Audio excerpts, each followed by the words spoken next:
I'll show you in the quick way how you can update your address on Shein. So from Shein here, you just have to go to your profile up here, and on your profile, just click on my profile there. Now on my profile here, you want to go to address book.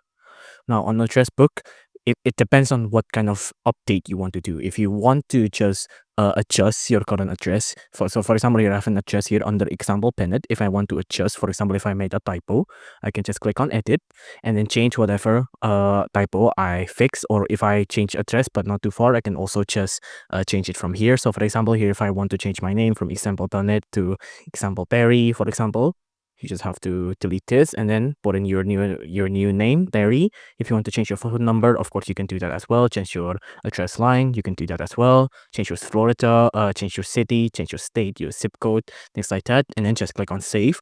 That's editing it, right? But if you want to make a new address, just click on this, add new address, fill out all your details, and then you're good.